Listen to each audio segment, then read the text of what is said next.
Shalom Jemaat BCS Surabaya dimanapun Anda berada.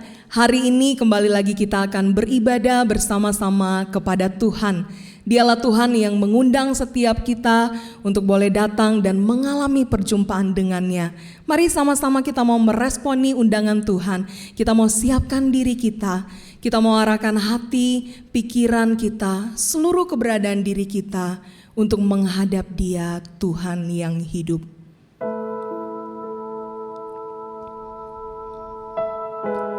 Kami memulai ibadah hari ini dengan satu pengakuan bahwa pertolongan kami datang dari Tuhan yang adalah pencipta langit bumi dan segala isinya. Turunlah kiranya atas setiap kami kasih karunia dan damai sejahtera dari Allah Bapa, Anak, dan Roh Kudus. Amin. Mari kita mau terus datang menyembah Dia. Karena Dialah Allah yang mulia, Allah yang agung, Allah yang kudus. Mari kita mau bersorak-sorai, kita mau berseru kepada Dia.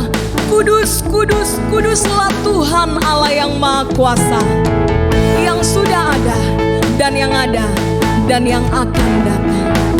Nyanyikan pujian ini bersama-sama saudaraku. Holy, holy, holy.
Katakan suci, suci, suci.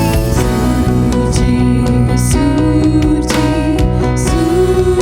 Dialah Tuhan yang Maha Kuasa. Tuhan Maha Kuasa. Kami mau memuji Engkau Tuhan. Engkau kami puji di pagi yang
memuji dan menyembah Dia. Katakan sekali lagi, suci, suci, suci. Suci, suci. Kau kudus tersungkur di depan tatamu.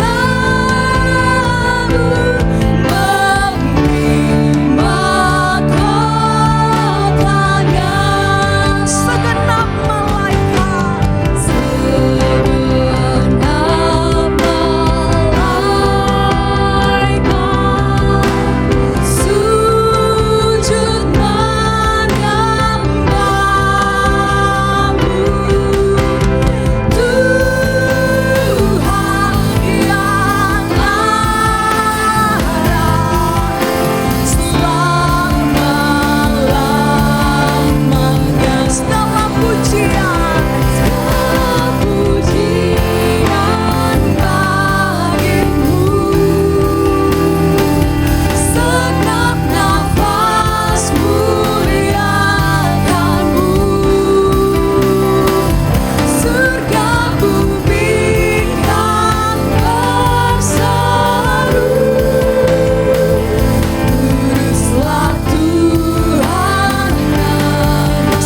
pujian hanya bagi-Mu Tuhan.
Kuduslah Engkau Tuhan Allah yang Maha Kuasa, yang sudah ada, yang ada, dan yang akan datang. Engkaulah Alfa dan Omega, Engkaulah yang awal dan yang akhir. Dan kami umat-Mu ya Tuhan, begitu terkagumnya akan Engkau, begitu terpesonanya akan Engkau Allah kami yang kudus dan mulia. Lebih-lebih lagi ya Tuhan, Engkau dari surga yang mulia, rela datang di dunia yang kotor dan begitu menjijikan karena keberdosaan kami. Dan kami mau terus bersyukur mengingat akan karya keselamatan yang Kau anugerahkan bagi setiap kami ya Tuhan. Tak akan pernah cukup kata-kata kami untuk terus bersyukur atas karya-Mu bagi setiap kami. Karena itu ya Tuhan, biarlah di dalam setiap tarikan nafas kami boleh terus menyadari betapa baiknya Tuhan dan betapa kami harus terus bersyukur kepada-Mu Tuhan. Terima kasih Tuhan, Engkau yang layak untuk menerima segala pujian dan penghormatan kami. Karena ibadah ini sungguh-sungguh hanya untuk hormat dan kemuliaan nama-Mu saja Tuhan. Bertatalah atas setiap pujian kami, dan kami mau terus bersorak-sorai hanya bagi nama-Mu ya Tuhan Yesus yang mulia. Ini setiap kami, terpujilah nama-Mu ya Tuhan, dari selama-lamanya sampai selama-lamanya. Amin. Kepada Yesus yang mulia, kita mau terus bersorak-sorai, kita mau terus bertepuk tangan hanya bagi Dia. Amin. Kita mau terus naikkan ucapan syukur kita. Kita mau membawa diri kita sebagai persembahan yang hidup baginya.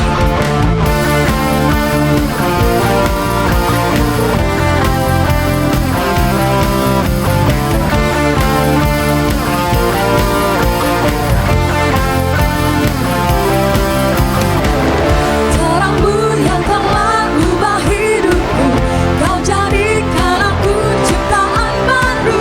Tuangkan tangan-Mu dan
Anda berada, itu tidak akan menghalangi kita untuk terus memuji dan memuliakan Dia.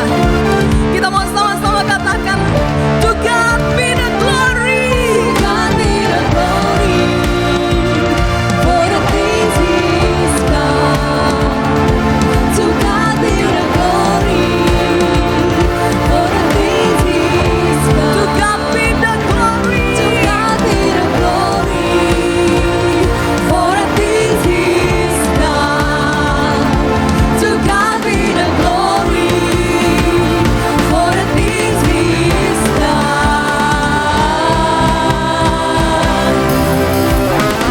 Keagunganmu, kedahsyatanmu terpancar dari indahnya dunia. Kami nyatakan Yesus mulia. Segala yang ada telah ciptakan karyamu, sungguh tiada tandanya. Kami nyatakan Yesus mulia. Mulia namamu. Mulia namamu.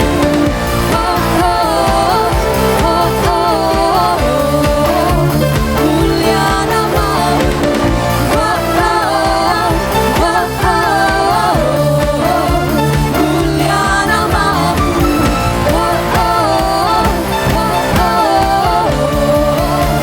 Mulia namamu.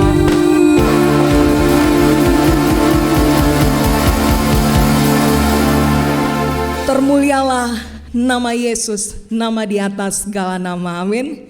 Dan kepada Dia, pribadi yang akan kita terus tinggikan dan muliakan, mari bersama-sama kita mau ikrarkan pengakuan iman kita, pengakuan iman rasuli. Aku percaya kepada Allah, Bapa yang Maha Kuasa, Halik langit dan bumi, dan kepada Yesus Kristus, anaknya yang tunggal Tuhan kita, yang dikandung dari Roh Kudus, lahir dari anak darah Maria, yang menderita sengsara di bawah pemerintahan Pontius Pilatus, disalibkan, mati dan dikuburkan, turun ke dalam kerajaan maut. Pada hari yang ketiga, bangkit pula dari antara orang mati, naik ke surga, duduk di sebelah kanan Allah, Bapa yang Maha Kuasa. Dan dari sana Ia akan datang untuk menghakimi orang yang hidup dan yang mati. Aku percaya kepada Roh Kudus, gereja yang kudus dan am, persekutuan orang kudus, pengampunan dosa, kebangkitan tubuh, dan hidup yang kekal. Amin. Saudara, Dialah Tuhan yang sangat bisa untuk kita percayakan seluruh hidup kita. Karena Dia bahkan Tuhan yang mengasihi kita ketika kita masih menjadi seterunya Allah. Dia Tuhan yang sungguh-sungguh mengasihimu dan mengasihiku. Tapi mungkin kita yang terkadang tidak sungguh-sungguh mengasihi Dia. Saudara, hari ini maukah kita datang dan dengan sungguh-sungguh berkata di hadapan-Nya, aku mau untuk mengasihimu Tuhan. Aku mau untuk dibentuk dengan kebenaran firman-Mu yang sebentar lagi akan disampaikan. Aku mau untuk merenungkan firman-Mu, bahkan melakukan firman-Mu. Maukah setiap kita datang saat ini dan berkata, aku mengasihi Engkau Yesus.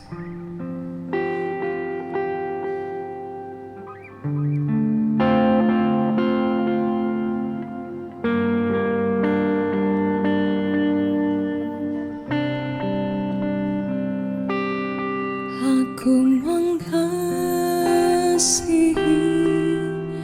Engkau Yesus dengan segenap hatiku.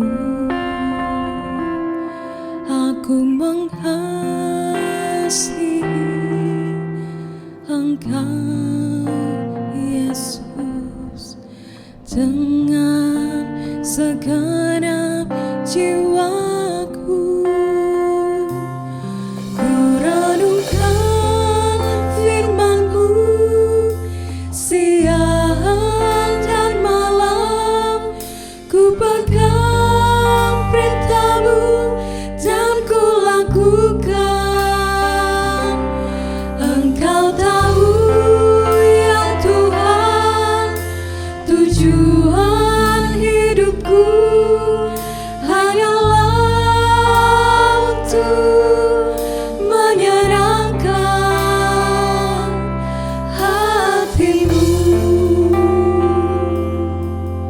Sekali lagi katakan, aku mengasihi Engkau.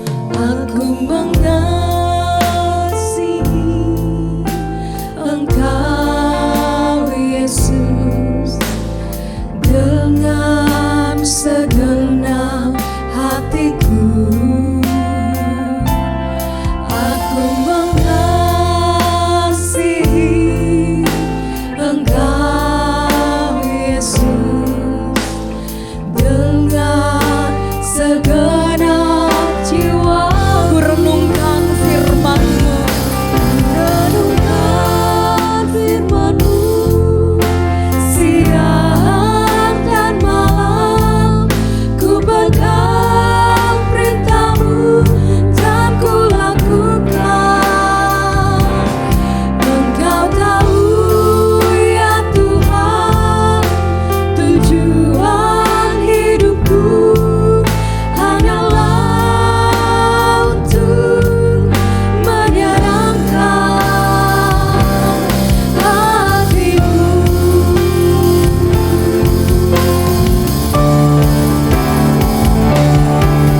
Renungkan firman-Mu siang dan malam.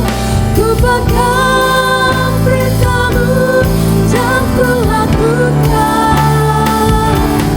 Engkau tahu ya Tuhan, tujuan hidupku hanyalah untuk menyenangkan hati-Mu. Menyenangkan hati-Mu, menyenangkan hati-Mu.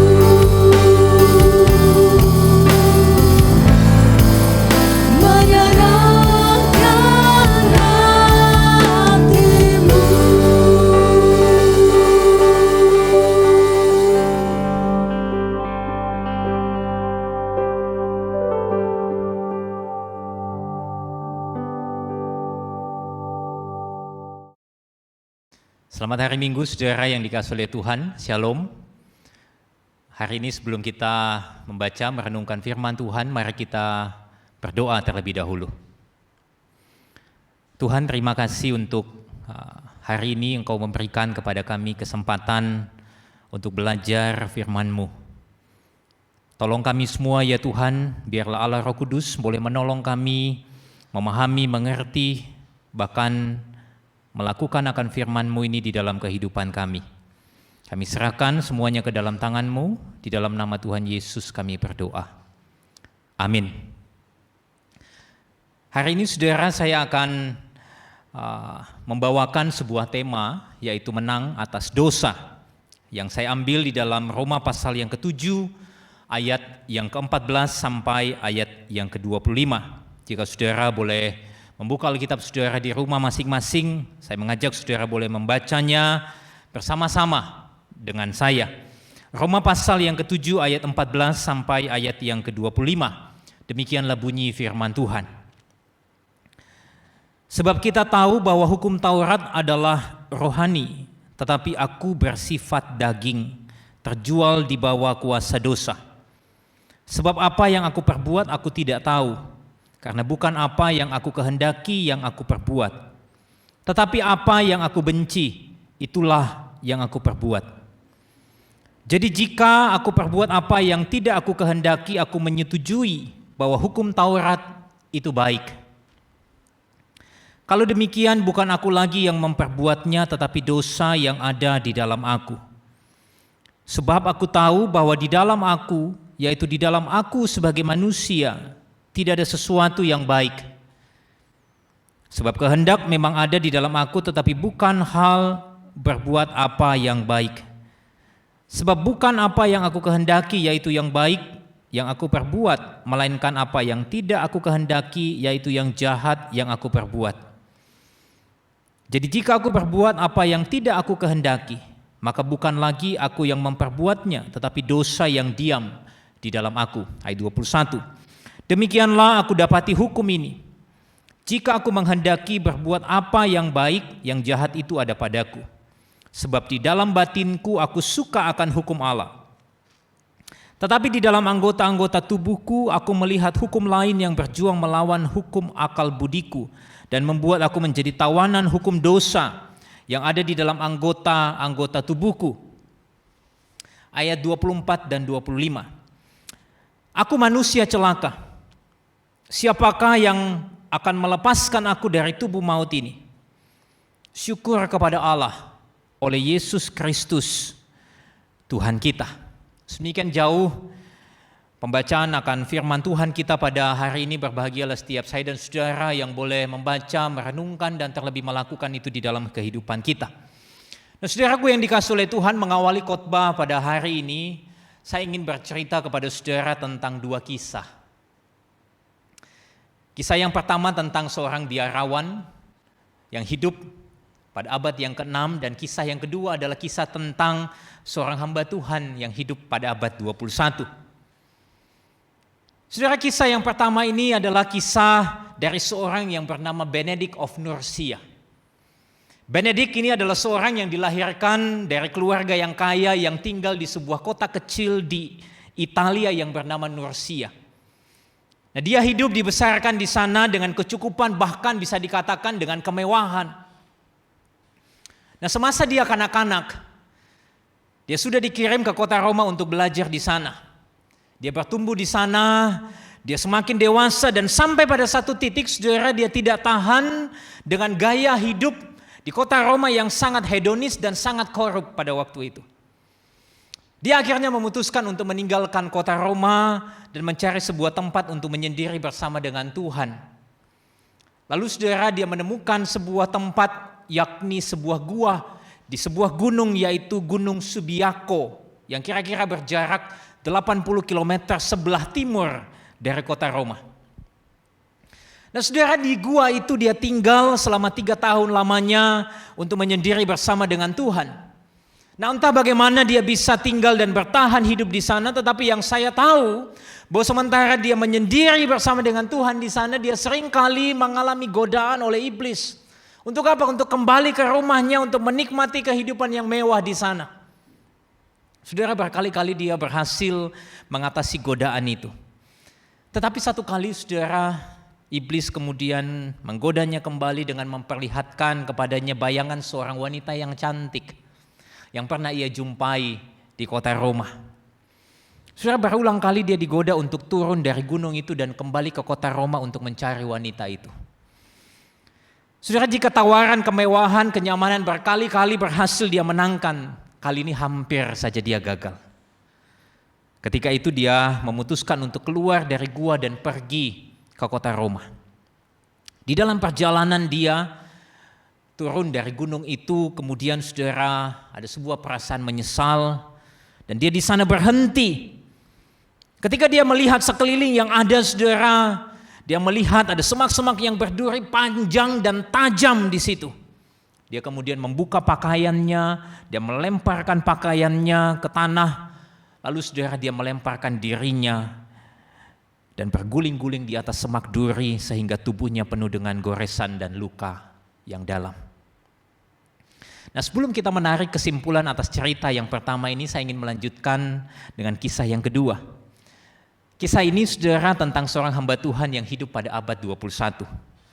Dia adalah seorang hamba Tuhan yang melayani sejak tahun 2004 sampai sekarang, kurang lebih 16 tahun lamanya. Mungkin tidak banyak yang tahu kalau di dalam dirinya dia terus bergumul tentang persoalan anger management atau mengelola kemarahan. Satu waktu, saudara, sementara dia sedang duduk di sofa di ruang tamu untuk mempersiapkan khotbah, tiba-tiba sang istri kemudian datang menghampiri dia dan mencoba bersandar di pundaknya. Baru saja sang istri itu bersandar di pundaknya, saudara, tiba-tiba dia merasa ada sesuatu yang aneh. Ternyata tablet gadget yang biasa dia pakai untuk membaca Alkitab dan buku itu tiba-tiba lenyap. Sontak kemudian dia berdiri lalu mencarinya. Dan selidik punya selidik, ternyata barang itu berada tepat di bawah sang istri alias diduduki. Saudara, tanpa pikir panjang, suara lantang dan perkataan tajam keluar dari mulutnya. Kamu ini punya mata enggak sih? kamu ini loh punya mata tapi nggak dipakai. Lihat-lihat dong kalau mau duduk. Itu kan ada tablet saya. Udah deh, jangan ganggu-ganggu.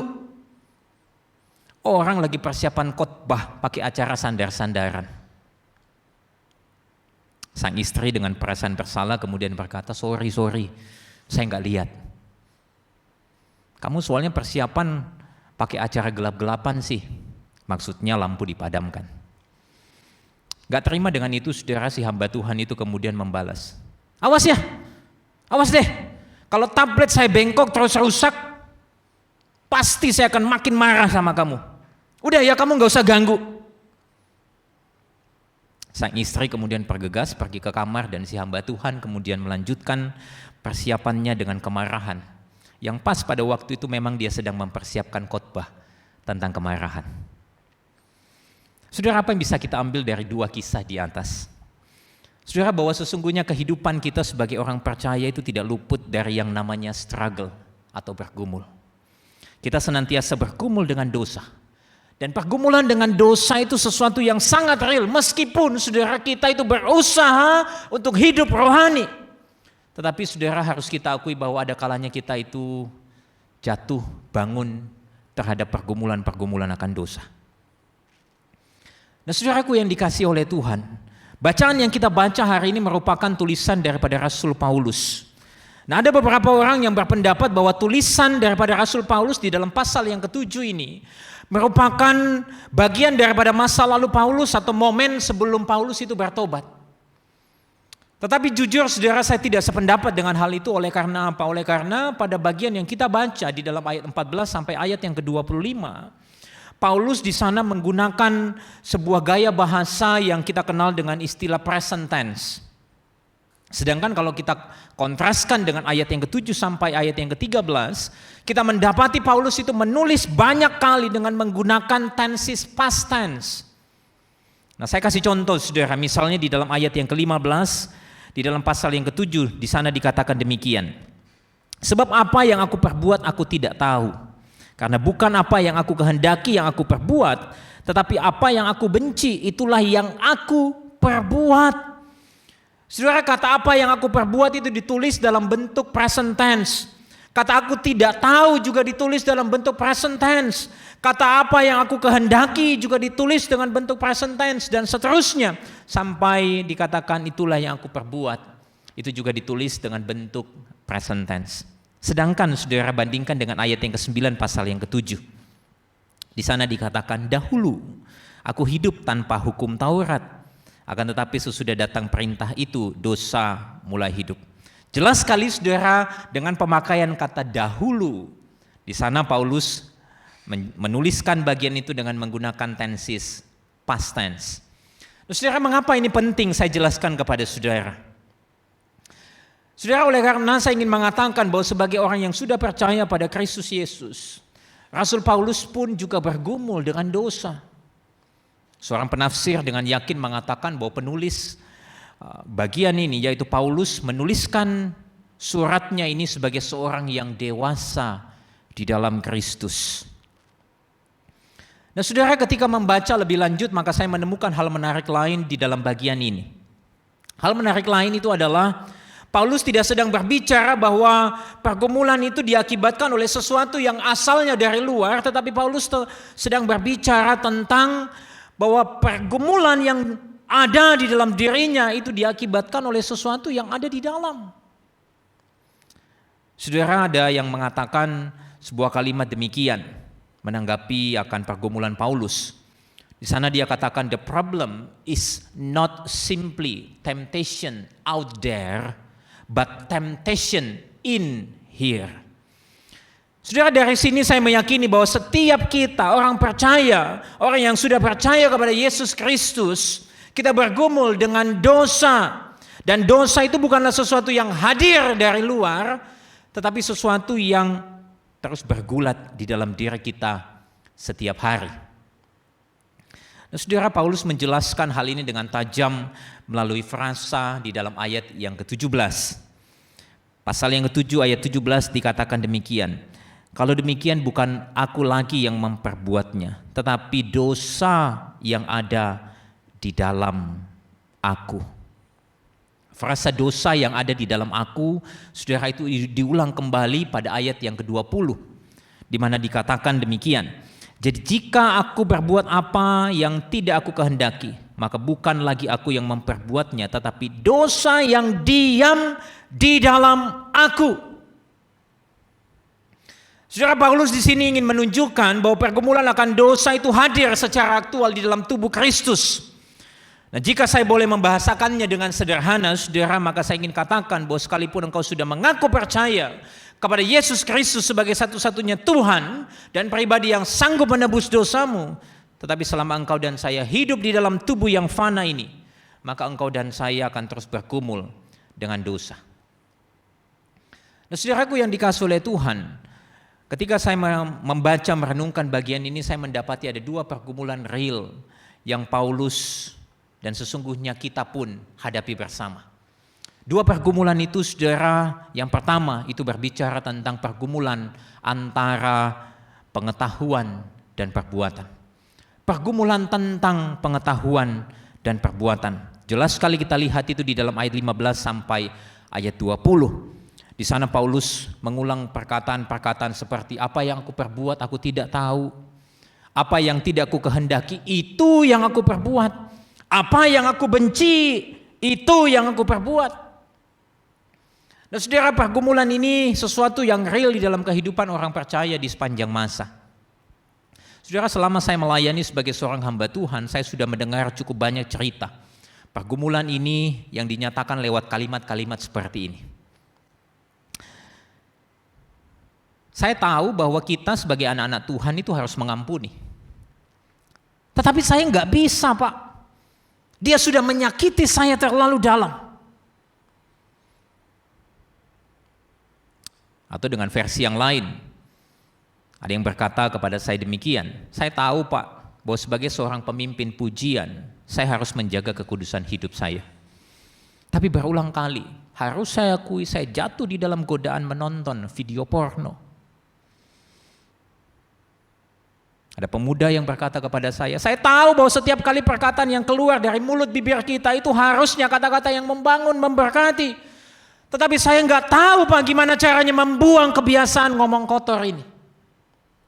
Bahkan, saudara, ketika saya berdiri di depan kaca, saya mendapati bahwa seringkali saya juga gagal melakukan apa yang saya khotbahkan.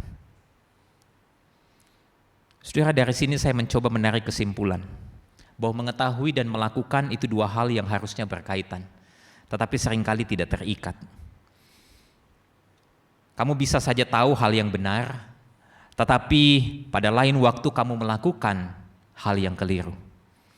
Nah, itu membuat saya berpikir bahwa pengetahuan itu tidak cukup dan tidak dapat membuat hidup kita menjadi benar. Harus ada sesuatu yang lebih dalam dan melampaui pengetahuan yang memampukan supaya kita bisa menang atas dosa. Pergumulan tentang pengetahuan dan perbuatan ini adalah pergumulan yang real di dalam kehidupan kita sebagai anak-anak Tuhan. Lalu yang kedua, saudara, di dalam ayat 21 sampai ayat yang 24, di sana saya mendapati sebuah pergumulan yang Rasul Paulus alami dan saya juga percaya bahwa itu adalah pergumulan yang sering kali kita hadapi, yaitu pergumulan akan manusia batiniah dan manusia lahiriah. Saudara, Paulus di dalam ayat 21 sampai 24 menyatakan hal ini dengan gamblang. Ayat 22, 23 mengatakan demikian. Sebab di dalam batinku aku suka akan hukum Allah. Tetapi di dalam anggota-anggota tubuhku aku melihat hukum lain yang berjuang melawan hukum akal budiku dan membuat aku menjadi tawanan hukum dosa yang ada di dalam anggota-anggota tubuhku. Saudara, gejolak yang sangat kuat akan pergumulan dengan dosa antara manusia batiniah dan manusia lahiriah itu sangat real di dalam kehidupan Rasul Paulus. Saudara, dan saya melihat di sana bahwa sesungguhnya inilah yang ingin Paulus sampaikan. Bahwa ini bukan lagi perkara melakukan atau tidak melakukan, tetapi sesuatu yang sifatnya natur di dalam diri kita. Paulus misalnya di dalam ayat 21 di sana dia mengatakan, demikianlah aku dapati hukum ini. Jika aku menghendaki berbuat apa yang baik, yang jahat itu ada padaku. Terjemahan lain saudara mengatakan demikian. So, I find this law at work. Although I want to do good, evil is right there with me. Di dalam bahasa Yunani, saudara, untuk frasa evil is right there with me, secara literal dapat diterjemahkan yaitu lie down side by side. Ini bisa diibaratkan seperti dua realitas moral yang saling bertentangan tetapi eksis bersama-sama. Contoh konkretnya adalah begini. Kebaikan dan kejahatan itu adalah dua realitas di dalam dunia ini yang hadir bersama-sama di dalam satu dunia yang kita tinggali hari ini. Ketika saudara melihat ada sejumlah orang yang berbuat kebaikan di belahan dunia yang lain, ternyata ada sejumlah orang lain yang juga sedang melakukan perbuatan yang jahat. Atau saudara, di dalam kalimat yang lain yang pernah saya temukan, ada sebuah kalimat yang berkata demikian. Wherever God builds a church, the devil builds a chapel next door. Dimanapun Allah membangun sebuah gereja, si iblis juga membangun sebuah kapal tepat di sampingnya. Saudara, kalimat ini menyadarkan saya bahwa keberadaan si iblis itu sangat real dan memang benarlah apa yang dikatakan firman Tuhan di dalam 1 Petrus 5 ayat yang ke-8 bahwa dia itu selalu ada mengintip kehidupan kita ibarat singa yang siap menerkam dan menelan mangsanya. Saudara, kembali kepada persoalan yang baik dan yang jahat yang ada bersama-sama di dalam diri kita. Maka seperti itulah pergumulan yang real di dalam natur manusia batiniah dan natur manusia jasmania kita. Dan untuk menegaskan betapa pergumulan ini sesuatu yang sangat real, Paulus itu menjelaskan pada ayat 23 bahwa yang jahat itu menawan dirinya. Saudara, istilah menawan di sini merupakan sebuah istilah militer yang menggambarkan sebuah keadaan di mana yang jahat itu terus-menerus berbaris untuk berperang dengan kita, untuk menjatuhkan kita, untuk menghancurkan kita, untuk mematahkan semangat kita, bahkan puncaknya untuk menjauhkan kita dari Tuhan. Dan itu artinya, saudara, ketika Paulus mengatakan yang jahat itu menawan dirinya, sesungguhnya dia dengan gamblang ingin berkata bahwa kejahatan itu tidak hanya ada bersama-sama dengan kita, tetapi juga terus-menerus mengobarkan peperangan di dalam diri kita sepanjang waktu. Dan saudara-saudara yang dikasihi oleh Tuhan, peperangan itu biasanya terjadi kapan sih? Waktu saya merenung, saudara, saya menemukan bahwa sesungguhnya peperangan antara manusia batinia dan manusia jasmania kita itu seringkali terjadi pada hari Minggu. Di mana ketika kita datang ke gereja, ya tentunya sebelum pandemi ini, ketika kita datang ke gereja dengan pakaian yang bagus, dengan tampilan yang menawan, kita biasanya tersenyum menyambut saudara seiman kita, dan bahkan ketika ditanya kabar, bagaimana kabarmu hari ini? Jawaban kita biasanya sama, kita mengatakan baik, luar biasa. Padahal di balik senyuman dan tampilan yang menawan itu, saudara, biasanya ada kisah-kisah sakit hati, kisah-kisah yang putus asa, kisah-kisah ketakutan, kisah-kisah depresi lain yang tidak pernah terungkap di dalam kehidupan kita. Dan kita bawa itu, saudara, di dalam ibadah. Perasaan itu bercampur jadi satu. Dan di dalam dua pergumulan ini, saudara, saya merasa bahwa sesungguhnya kita tidak akan pernah menang selama kita tidak pernah mengakui kelemahan dan kerapuhan diri kita. Mengakui dengan jujur kelemahan dan kerapuhan diri bagi saya adalah sebuah langkah pertama untuk mengalami kemenangan atas pergumulan dengan dosa. Jujur, saudara, kita bergumul tentang mengetahui dan melakukan. Kita bergumul, ada dorongan untuk melakukan sesuatu yang baik, tetapi yang jahat itulah yang kita lakukan. Langkah pertama untuk mengalami kemenangan itu tidak lain adalah kita harus mengakui kelemahan kita, kerapuhan diri kita. Dan Paulus mengungkapkan hal ini ketika dia mengatakan, aku manusia celaka di dalam ayat 24. Aku manusia celaka. Saudara, Paulus di sini menggambarkan dirinya sebagai orang yang sudah dipukuli habis-habisan sampai tidak berdaya untuk bangkit kembali. Nah, acap kali saudara kita sebagai orang percaya merasa baik-baik saja. Kita tampil dengan banyak topeng di dalam hidup kita. Kita tidak pernah melepaskan topeng kita karena kita ingin selalu terlihat baik dan tidak ada masalah. Ada seorang yang mengatakan sebuah kalimat demikian. The reason many of us never grow as Christian is because we hear the truth intellectually, but we won't let it get close enough to hurt us. Alasan daripada banyak orang Kristen tidak pernah bertumbuh adalah karena mereka banyak mendengar kebenaran secara intelektual, tetapi tidak membiarkannya cukup dekat untuk melukai dirinya. Nah, selanjutnya saudara, Paulus menyikapi persoalan, pergumulan yang dia hadapi di dalam dirinya dengan dosa itu dengan mengatakan, siapakah yang akan melepaskan aku dari tubuh maut ini? Saudara, perkataan ini menunjukkan sebuah sikap humility, sikap kerendahan hati. Dan dengan kata lain, saudara, Paulus sebetulnya ingin mengatakan bahwa knowing the truth atau tahu kebenaran itu enggak cukup untuk membuat kita bisa menang atas pergumulan melawan dosa. Harus ada sesuatu yang lebih dalam daripada sekedar knowing the truth. Dan hal itu bisa kita temukan hanya ketika kita mau datang dengan apa? Dengan kejujuran tentang kerapuhan diri kita. Dan dengan kerendahan hati kita datang kepada Yesus Kristus Tuhan kita. Ayat 25 di sana mengatakan, syukur pada Allah oleh Yesus Kristus Tuhan kita. Dengan kata lain, saudara, bahwa untuk menang atas dosa maka ini bukanlah persoalan yang bisa kita kalahkan dengan kekuatan diri kita. Menang atas dosa hanya bisa kita menangkan ketika kita mau datang pada Yesus. Dan disitulah kita bisa mendapat kekuatan. Nah, saudara-saudara yang dikasihi oleh Tuhan, saudara masih ingat bukan cerita yang saya bagikan di awal khotbah pada hari ini? Di sana saya mengkisahkan dua kisah, yaitu kisah dari seorang biarawan yang bernama Benedict of Nursia pada abad ke-6 dan kisah daripada seorang hamba Tuhan pada abad 21. Saudara, kisah daripada Benedict of Nursia ini menunjukkan sebuah usaha yang serius untuk berjuang menang atas godaan. Ketika iblis menggodanya, saudara, dia punya usaha yang serius untuk menang melawan godaan itu. Dan itu dinyatakan lewat apa? Lewat tindakan asketis. Seperti pergi menyendiri sampai menyakiti diri, seperti melemparkan tubuh jasmani ke semak duri yang tajam.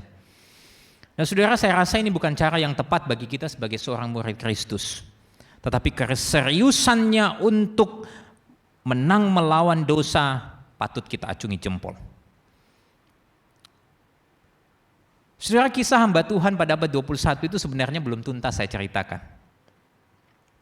Setelah sang istri masuk kamar dan hamba Tuhan itu melanjutkan persiapan khotbahnya, dia kemudian segera terdiam. Beberapa menit dia tertunduk, dia bergumul dan sadar bahwa apa yang dilakukannya keliru. Dia tidak seharusnya melampiaskan amarahnya untuk persoalan yang sebenarnya tidak disengaja. Apalagi pada waktu itu dia sedang mempersiapkan khotbah dengan tema mengatasi kemarahan. Dia kemudian terdiam dan segera berdoa minta pengampunan. Di dalam doanya itu dia berkata, Tuhan, ampuni aku. Aku gagal untuk mengatasi kemarahan. Setelah berdoa, saudara, dia kemudian bergegas masuk ke kamar dan melihat sang istri yang sedang duduk di tempat tidur dengan Alkitab di tangannya, dan tiba-tiba terdengarlah bunyi tetesan air mata. Manusia batinnya si hamba Tuhan itu berkata, gengsi minta maaf. Sudahlah, gak usah bilang maaf, toh juga nanti masalahnya lewat, masalahnya selesai. Saudara, dia kemudian masuk ke kamar mandi yang ada di dalam kamar itu, lalu kemudian sambil melirik istri yang sedang menangis. Puji syukur, saudara, si hamba Tuhan itu kemudian memberanikan diri dan menghampiri sang istri, lalu menepuk pundak istrinya dan berkata, I'm sorry.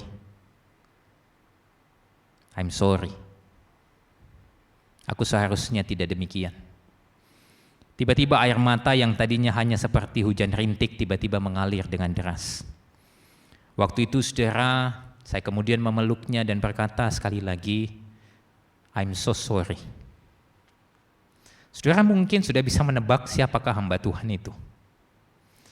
Saudara, saya sama sekali tidak membanggakan kisah ini sebagai kisah kemenangan saya atas dosa untuk kemarahan selama-lamanya.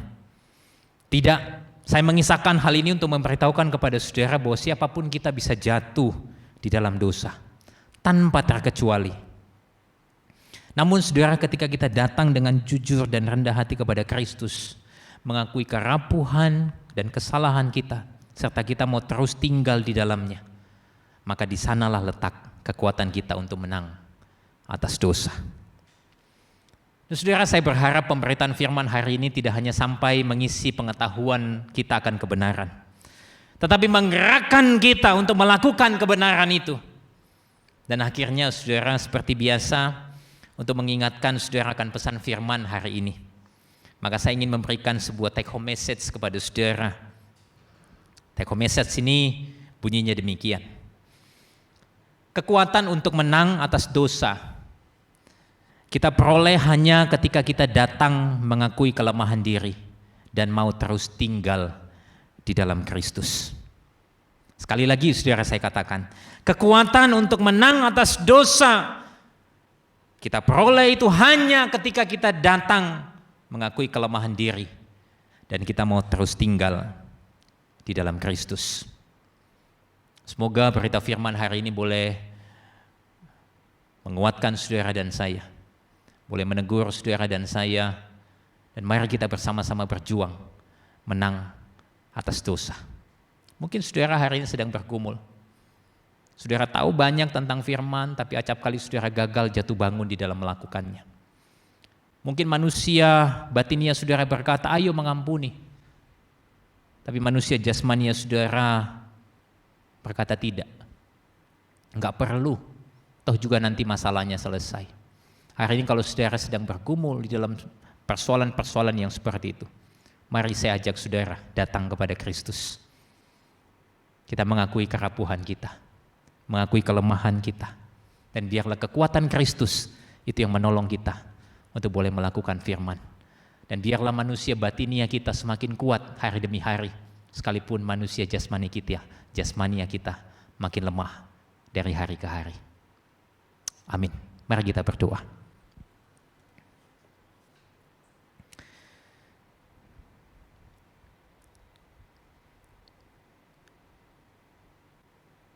Tuhan, firman-Mu sudah kami baca, sudah kami renungkan. Hari ini kalau Engkau berbicara kepada kami ya Tuhan, biarlah hati kami yang keras ini boleh menjadi lembut. Hati kami yang bebal ini boleh dilembutkan oleh Tuhan. Kami sadar sekali bahwa kami bergumul dengan banyak hal, terutama untuk dua hal ya Tuhan. Kami tahu akan kebenaran firman, tetapi kami terkadang sulit sekali melakukannya. Terkadang manusia batiniah kami berbicara, tetapi manusia jasmaniah kamilah yang menggerakkan akan hidup kami. Itulah sebabnya ya Tuhan, kami butuh pertolongan-Mu. Sehingga ketika kami menjadi anak-anak Tuhan, kami boleh berkata tidak kepada dosa. Kami boleh melakukan firman, sehingga nama Tuhan boleh dimuliakan lewat kehidupan kami. Hamba-Mu berdoa untuk jemaat, saudara seiman yang mendengarkan akan firman ini. Biarlah kami sama-sama boleh berjuang, melekat kepada Kristus, tinggal di dalam Kristus. Karena di sanalah letak kekuatan kami untuk menang atas dosa. Tolonglah kami semua ya Tuhan, kami yang lemah, kami yang tidak berdaya ini. Kami butuh pertolongan dan kekuatan-Mu. Terima kasih Tuhan, terpujilah Engkau. Di dalam nama Tuhan kami Yesus Kristus, kami berdoa, kami bersyukur. Amin. Saudara, kita bersyukur untuk kebenaran firman Tuhan yang akan menuntun setiap kita di dalam menjalani hari-hari ke depan yang akan Tuhan anugerahkan bagi setiap kita. Dan saya percaya saudara-saudara bahwa Bapa kita Dia yang akan terus memeliharakan kehidupan setiap kita. Karena kalau burung, kalau bunga dipelihara Tuhan, apalagi saudara dan saya, umat kesayangan Tuhan. Karena itu mari di akhir ibadah ini kita mau sama-sama katakan bahwa ku tahu Bapa peliharaku.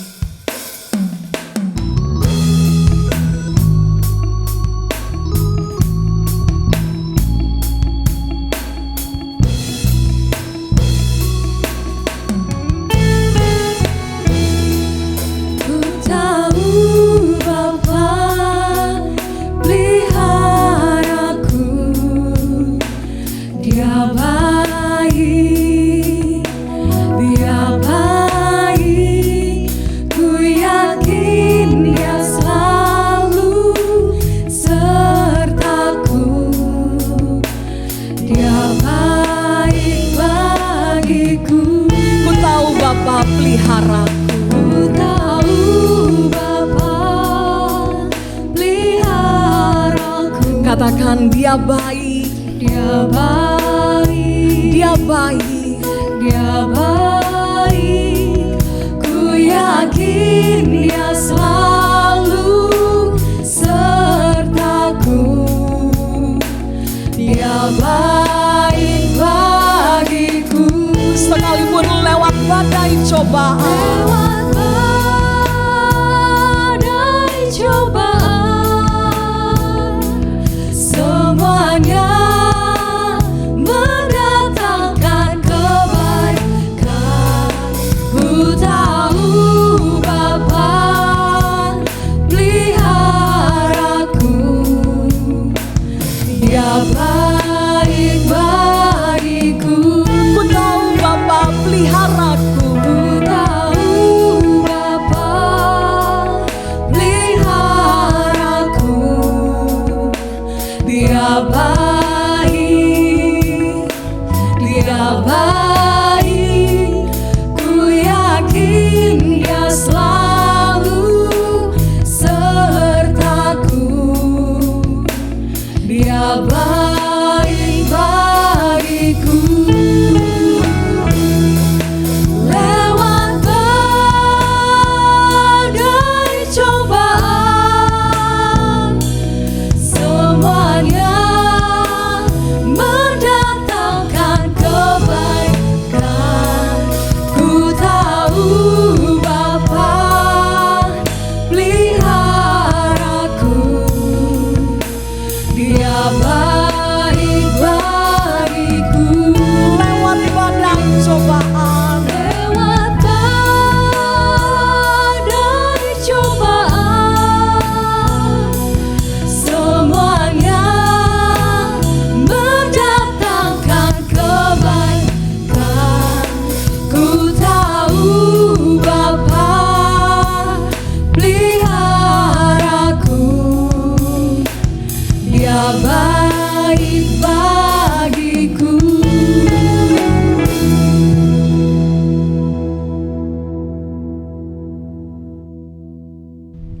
Mari kita berdoa, saudaraku. Tak henti-hentinya kami belajar bersyukur ya Tuhan, karena kami tahu bahwa sesungguhnya Tuhan, Engkau tidak pernah meninggalkan kami seorang diri. Pemeliharaanmu, perlindungan dan berkat-berkat-Mu senantiasa Kau curahkan dalam kehidupan kami. Rahmat-Mu selalu baru setiap pagi. Terima kasih Tuhan, karena itu kami mau belajar menjalani kehidupan ini dengan penuh pengharapan, dengan penuh keyakinan bahwa bersama dengan Tuhan kami boleh melewati semua kesulitan ini. Kami menyerahkan masa depan hidup kami, rumah tangga kami ke dalam tangan Tuhan. Engkau akan memimpin kami, menyertai dan memelihara kami, membawa kami kepada satu waktu di mana kami boleh terus bersyukur untuk segala kebaikan-Mu, dan kami boleh keluar sebagai pemenang dari semua kesulitan yang ada. Kami bersama berdoa memohon anugerah Tuhan untuk kemajuan dari penelitian demi penelitian yang terus dilakukan di berbagai pelosok bumi ini untuk menemukan obat dan vaksin yang tepat bagi pandemi ini. Kami mohon pertolongan-Mu supaya para ahli boleh menemukannya dan vaksin maupun obat itu dapat segera diproduksi untuk boleh membawa kelegaan bagi seluruh umat manusia di tengah dunia ini. Demikian kami berdoa memohonkan terus anugerah dan belas kasihan Tuhan, supaya kondisi perekonomian di kota ini maupun di negeri ini boleh terus dengan pertolongan-Mu boleh dibawa untuk menuju keadaan yang semakin baik, sehingga kami melihat kesulitan-kesulitan yang ada tidak terus berlanjut, tapi kami boleh melihat pertolongan Tuhan tiba bagi setiap kami. Ini doa kami serahkan masa depan gereja kami, biar Engkau yang terus memimpin, sehingga di tengah kondisi ini kami boleh tahu dan dengan setia melakukan apa yang menjadi kehendak-Mu bagi kami di tengah dunia ini. Terpuji-pujilah Engkau Tuhan. Dalam nama Tuhan Yesus kami berdoa. Amin. Mari saudara, kita bersama berdiri, kita kembalikan kemuliaan bagi Tuhan.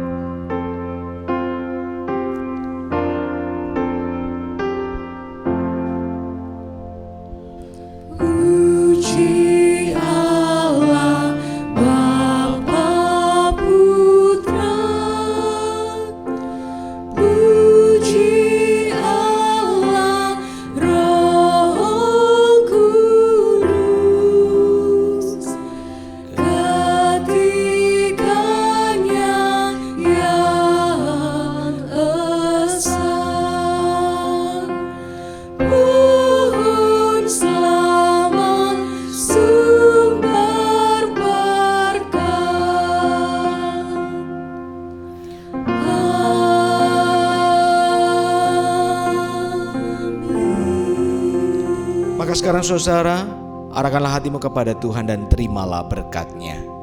Kiranya kasih karunia dari Allah Bapa Surgawi, bersama kasih sayang sempurna dari Tuhan Yesus Kristus, Tuhan dan Juru Selamat kita,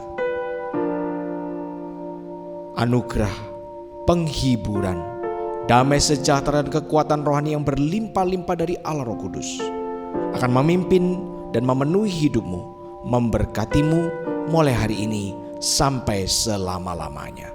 Amin.